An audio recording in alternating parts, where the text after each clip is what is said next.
हे जी पूर्ण जी आहे ती खराब झालेलं आहे.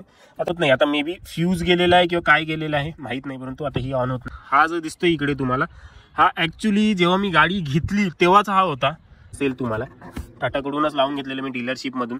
तर ही थोडीशी येल्लो पडलेली आहे. ही वरील हेडलाईट पहा कशी दिसते आणि ही पहा येल्लोईश थोडीशी तुम्हाला दिसेल. ही येल्लो झालेली आणि ह्या वरील टाटा मोटर्स यांच्याबद्दल काही वेगळं सांगण्याची गरज नाही. आधी यांचं नाव खूप जास्त खराब होतं त्यांच्या प्रोडक्टसाठी, त्यांच्या सर्व्हिससाठी आणि त्यांच्या कारसाठी.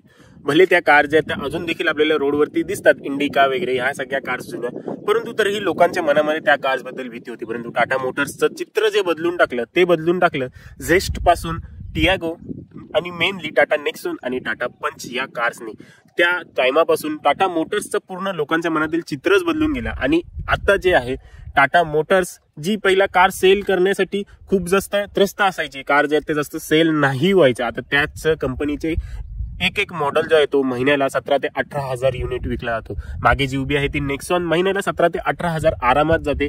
तसेच टाटा पंच ही तर टॉप सेलिंग कार आहे आपल्या भारतामधील.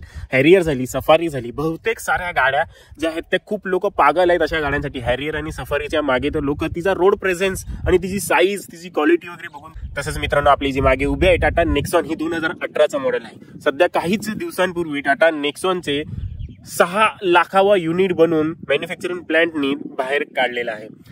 तर मित्रांनो, ह्या व्हिडिओमध्ये आपण बोलणार आहोत की खरंच एवढी चांगली आता क्वालिटी झालेली आहे का टाटा नेक्सॉन किंवा टाटाच्या कुठल्याही प्रोडक्टची. देश का लोहा म्हणून आपण ह्याला ओळखतो.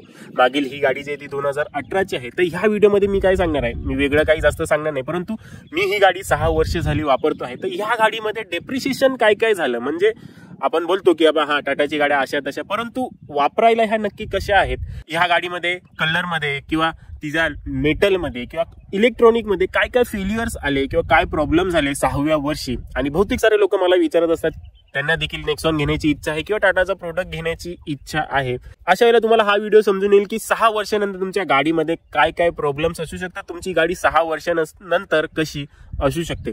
तर जे काही प्रॉब्लेम झाले, म्हणजे जिथे स्क्रॅच वगैरे ह्या गोष्टी मी सांगणार नाही, परंतु गंज कुठे चढलेला आहे, प्लॅस्टिक क्वालिटी कुठे खराब झालेली आहे, आपोआप मी म्हणजे ठोकल्यावर किंवा काय झाल्यावर नाही, ऑटोमॅटिक जे काही झालेलं आहे, काय मला आता चेंज करण्याची गरज भासते आहे किंवा चेंज करावे लागणार आहेत. आणि केबिनमध्ये कुठला स्क्रू नट बीटचा आवाज येतो का, मारुती सुझुकीच्या कारचा जसा येतो तसा काही आवाज आहे का 6 वर्षानंतर, ह्या सगळ्या गोष्टींबद्दल आपण बोलणार आहोत. आणि तसंच मला मेंटेनन्स कॉस्ट काय आला आणि मी त्रस्त आहे किंवा हॅप्पी आहे ह्याबद्दल देखील याच व्हिडिओमध्ये बोलणार आहोत. तर चला मित्रांनो, व्हिडिओला सुरू करूया आणि पाहूया पहिला एक्सटिरियर पासून की एक्सटिरियरमध्ये काय खराब झालेलं आहे, गंज कुठे चढलेला आहे, प्लॅस्टिक कुठला खराब झालेला आहे, कुठला प्लॅस्टिक व्हाईट पडलेला आहे, ब्लॅक वाला वगैरे. तर चला बघूया. तर मित्रांनो, ही आहे माझी 2018ची टाटा नेक्सॉन. कलर क्वालिटी तुम्ही पाहू शकता टाटाची एकदम बेस्ट आहे. शाईन पाहू शकता कलरवरचा कसा आहे. ऊन वगैरे तर नाही आहे, ढग आडवे आलेले आहेत आणि आता वाजलेले आहेत संध्याकाळचे 5:30 वाजलेले आहेत. तर तुम्ही शाईन पाहू शकता कलरवरचा कसा आहे. पेंट क्वालिटी खरंच उत्तम वापरलेली आहे टाटानी ह्या प्रोडक्टवरती. आता काय करतात ते मला माहित नाही, परंतु जे 2018चा मॉडेल आहे त्यामध्ये पेंट क्वालिटी अति उत्तम आहे. तर ह्याच्यामध्ये मी तुम्हाला कुठे पॅनल गॅप आलेला आहे, कुठे गंज आलेला आहे बाहेरच्या साईडला, ते पटकन दाखवतो. तर हे काही पेंट क्वालिटी अशी आहे, स्क्रॅचेस नक्कीच आलेले आहेत, परंतु ते वाईप केल्यावरती थोडेसे भुरकट नक्कीच होतात. तर हे असं आहे, हे पाहू शकता. हे प्लॅस्टिक, हे जे आहे ब्लॅक कलरचं प्लॅस्टिक, त्याची क्वालिटी अजून तसंच आहे, कुठे काही गॅप वगैरे पडलेला नाही. ही आपली ग्रिल जी आहे ही देखील अजून ॲज इट इज आहे. हा आतमधील मी हॉर्न बदललेला आहे, हॉर्न माझ्या 3ऱ्याच वर्षी खराब झाला. तसंच एक क्रोम वगैरे तुम्ही पाहू शकता, हे फक्त पाण्याचे डाग आहेत, बाकी हे शाईन तसंच आहे. हे मी एक्स्ट्रा डीलरशिपमधूनच लावून घेतलेलं होतं. आणि आतील हे कंप्रेसर वगैरे देखील पहा. आणि ही जी तुम्हाला DRL दिसते ही देखील टाटाचीच आहे. हे बघा, इथे टी दिसत असेल तुम्हाला, टाटाकडूनच लावून घेतलेलं मी डीलरशिपमधून. तर ही थोडीशी येल्लो पडलेली आहे. ही वरील हेडलाईट पहा कशी दिसते आणि ही पहा येल्लोईश थोडीशी तुम्हाला दिसेल. ही येल्लो झालेली आहे आणि ह्यावरील हे पहा, हे वरची कवरिंग देखील निघायला लागली. तसं हेडलाईट सोबत काहीच झालेलं नाहीये. हेडलाईट जसं 5-6 वर्षानंतर जे ते इथे येल्लो दिसायला लागतं, रॅशेस पडायला लागतं, तसं काही दिसत नाहीये. कारण की माझी गाडी, महत्वाची गोष्ट म्हणजे मी मुंबईच्या ठिकाणी राहतो आणि माझं घर समुद्राचं अगदी जवळ आहे. 5 वर्ष मी तिकडे काढली आणि आताच रिसेंटली 1 वर्ष आधीच मी शिफ्ट झालोय. तिथे फक्त सावलीमध्ये माझी गाडी पार्क असते, परंतु 5 वर्षाची ती गाडी भर उन्हातच पार्क असायची. झाडाखाली पक्षी वगैरे सगळी घाण करून टाकायचे, पाळा पाचोळा. तुम्ही जर जुने व्हिडिओज पाहिलेले असतील तर ही तुम्ही पाहू शकता. काय हेडलाईट सोबत वगैरे काही झालेलं आहे का, काही चेंजेस नाही. आता गॅप कुठे पडलेला आहे, गॅप हा एक इथे पडलेला आहे. ऑटोमॅटिक स्वतःहून नाही पडला, एक बाईकवाला येऊन इथे टच झालेला, म्हणजे गाडी पार्क होती तेव्हाच त्यांनी काहीतरी जोरदार इथे टच केली. इथे कुठे काही प्रॉब्लेम तर आलेला नाही, परंतु इथे आतमधून जे ती जॉईंट जे आहे ते निघालेलं आहे. बाकी गंजाची बात कराल तर इथे ही बघा, ही विंडशील्ड जी आहे ती ही विथ कंपनी आली तीच आहे. बाकी ह्या वायपर्सचं जर बोलाल तर इथे मला थोडेसे गंज जो आहे तो दिसत आहे. हा बघा, हा गंज थोडासा लागायला लागलेला आहे 6व्या वर्षानंतर. हे वायपर्स आणि चांगली गोष्ट एक बोलाल ती म्हणजे ही पाहिजे, जिथून हे विंडशील्ड थ्रू इथे जॉईन होतं. तुम्ही बहुतेक साऱ्या कार्सचे पाहिलेलं असेल, सगळ्याच नाही बोलणार, परंतु काही कार जे ते इकडनं कनेक्शनच तोडून टाकतात आणि इथं मोठा असा होल पडतो. बोटं देखील घालू शकाल तुम्ही.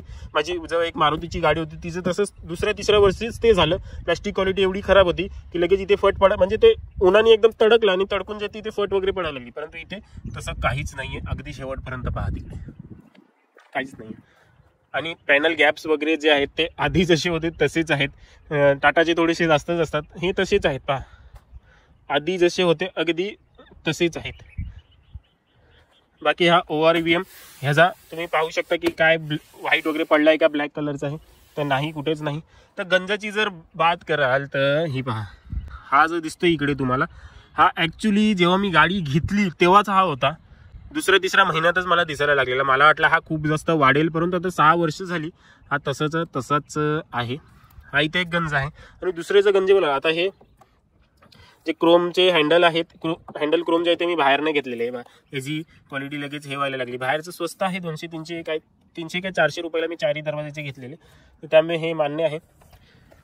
आणि जे इथे दुसरं गंजाचं बोलाल तर हे पहा, हे इथे आहे, इथे पहा हे थोडंसं पसरायला लागलेलं आहे, परंतु ते काही एवढं विजिबल नाही जिथपर्यंत आपण पूर्ण नीट बघत नाही तिथपर्यंत. बाकी ह्या साईडला वगैरे तसं कुठेच नाही आहे. बाकी इकडे पण थोडंसं तुम्हाला दिसेल. बाकी पेंट वगैरे उखडतोय असं तर काही वाटत नाही, परंतु हे असं आहे इथे. बाकी ही क्लॅडिंग वगैरे थोडीशी लाईट पडलेली आहे.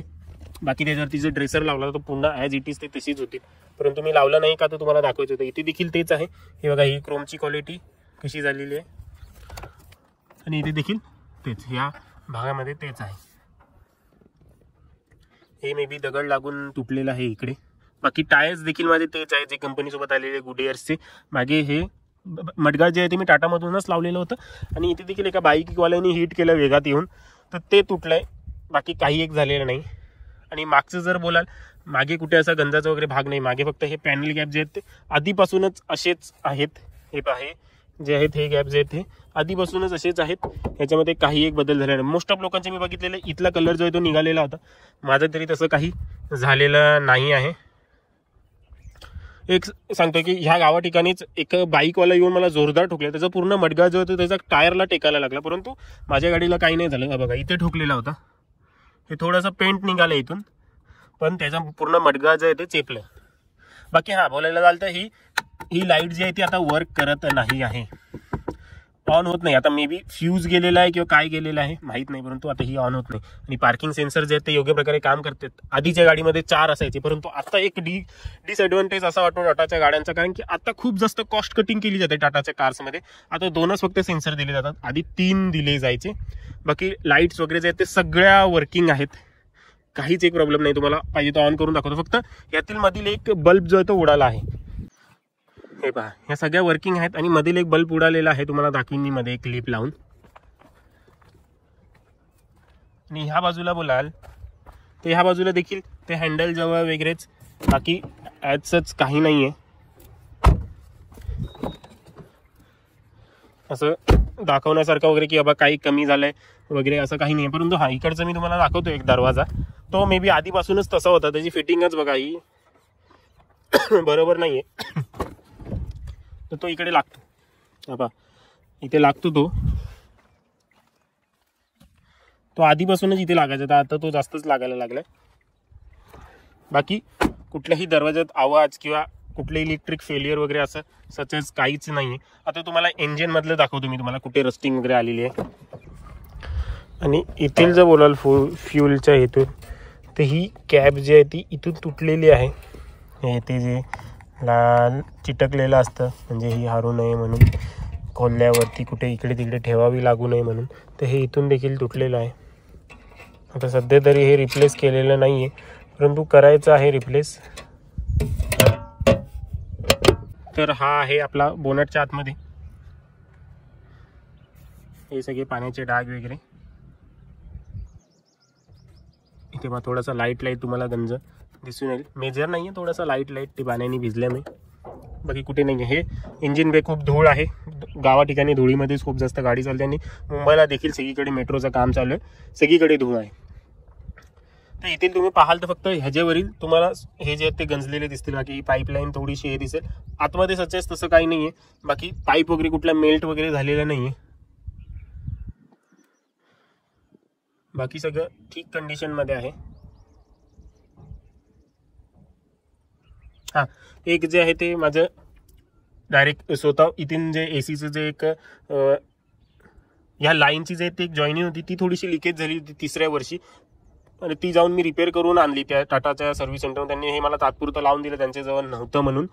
तर तेव्हापासून काही प्रॉब्लेम नाही आहे. एसी देखील एकदम फर्स्ट क्लास चालते. थोडीशी लिकेज झालेली या जॉईंट मधूनच. तर हे आतील काही असं आहे. बॅटरी जी आहे ती मी चेंज केलेली आहे 3ऱ्या वर्षी. 4थ्या वर्षी मला बॅटरी चेंज करावी लागली. ही कंपनीसोबत आलेली बॅटरी नाही आहे, ही मी वेगळी लावलेली आहे. आतमध्ये देखील तुम्हाला सांगतो की काय काय हे झालेलं आहे, डॅमेज झालेलं आहे. माझी गाडी मला एकदम नीटनेटकी ठेवायला आवडते. मी जास्त बघा, मी अजून ह्याचे देखील प्लॅस्टिक काढलेलं नाही आहे. टिपिकल भारतीय आहे मी. ह्याच्यावरील देखील मी अजून प्लॅस्टिक काढलेलं नाही आहे. जास्तीत जास्त नीट ठेवण्याचा प्रयत्न केला आहे, परंतु आता विचार करतोय काढून टाकूया. टिपिकल भारतीय आहे मी. तर आतमधील जर बोलाल जे मोस्टली तुम्हाला दाखवण्यासारखं जे आहे प्लॅस्टिक क्वालिटी वगैरे, आता कुठलं काही वाजत वगैरे तर नाही आहे. खड्ड्यात वगैरे गेल्यावरती कुठली गाडी आवाज वगैरे तर अजिबात करत नाही. मोस्टली माझी ड्रायव्हिंग जी आहे ती खड्ड्यामध्येच असते, तर काही झालेलं नाही आहे इकडे, कुठलं काही वाजत नाही. परंतु हा जो गिअर लिव्हर बोलाल तर हा बघा कसं झाला आहे. ह्याची पूर्ण जी आहे ती खराब झालेलं आहे. आता मी हे ऑर्डर केलं आहे, रिप्लेस करणार आहे याला. बुडोमोवरनं मी ऑर्डर केलं आहे. मोस्ट ऑफ लोकांचा हाच प्रॉब्लेम झालेला आहे नेक्सॉन ओनरचा, की हे जे आहे ती निघालंय सगळं आणि ह्याची घाण जी आहे ती सगळी इथे आतमध्ये खाली पडत राहते. आणि दुसरं हे झालेलं आहे तो म्हणजे हा पहा, हा जो तुम्ही जर हे पाहाल मिरर, हा बघा आतमधूनच खराब व्हायला लागलाय. आता आधी हे खूप कमी होता, आता तो वाढत जाईल. तर मला जे आहे ते काहीच दिसणार नाही. तेव्हा मग मला हा देखील चेंज करावा लागेल. 6 वर्षानंतर हे जे आहे ती हे खराब झालंय. आणि दुसरं असं दाखवण्यासारखं काहीच नाहीये. बाकी सगळ्या क्वालिटी, फक्त जेव्हा कधी गाणी वगैरे लावतो तेव्हा इथून काहीतरी कुठलं तरी नट वगैरे वाजण्याचा आवाज येतो ह्या साईडून. का हे जे आहे हेच हलतं, कारण की हे थोडंसं सैल आहे इकडे, माहीत नाही. परंतु गाणे स्पीकर जे ते JBLचे आहेत, तर हे जेव्हा आपण लावतो तेव्हा हे हललं जातं. तर तेव्हा बाकी सचच काही प्रॉब्लेम नाही आहे. आणि जर इथे बोलाल तर हे पहा, इथील देखील थोडंसं घाण झालेलं आहे. ॲक्च्युली ते पाहिजे असं ह्या क्वालिटीमध्ये, परंतु इथे मे बी जास्त मी इथे बसलेला असतो त्यामुळे हे सगळं खराब झालेलं आहे. ते पहा इथील देखील हे खराब झालं आहे. बाकी हा हँडरेस्ट मी बाहेरनं लावलेला आहे. त्याची लिंक हवी असेल तर मला कमेंट सेक्शनमध्ये सांगा, तुम्हाला नक्की मिळेल जर तुमचं जर XM मॉडेल असेल तर. बाकी सचच काही नाही आहे दाखवण्यासारखं. जशी हवी आहे गाडी तशी आहे. बाकी हे देखील योग्य प्रकारे चालतं, काही मध्ये कुठे हँग वगैरे होत नाही. बाकी इकडे देखील तुम्ही पाहाल आता की XM मॉडेलमध्येच माझे हे सगळे जे ते ग्लोविंग आहेत, सगळ्यामध्ये लाईट जे ती पेटते येते. परंतु आता टॉप मॉडेलमध्ये देखील ते मिळत नाही. हे सगळे बटन साधे मिळतात आणि एकच बटन लाईटवाला मिळतो. परंतु 2018 साली XM मॉडेलमध्ये देखील हे सगळे बटन ग्लोविंगवाले मिळायचे. आणि ह्या साईडला देखील आहे, ह्या लोकांना देखील आहे, ग्लो नाही होत परंतु ती आहे तसं. आणि आता ही विंडो ओपनच आहे. ह्या साईडची विंडो पण ओपन करतो, गाडी स्टार्ट करतो आणि इंजिनचा आवाज आहे का,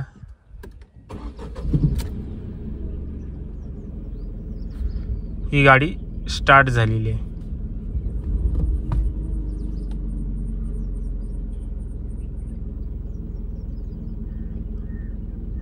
हा असा काही आवाज आहे. आणि जेव्हा विंडोज बंद करतो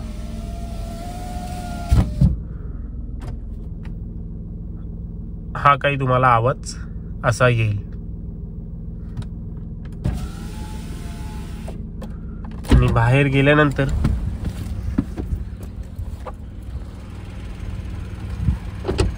हा पहा, हा काही आवाज आहे इंजिनचा 6 वर्षानंतर.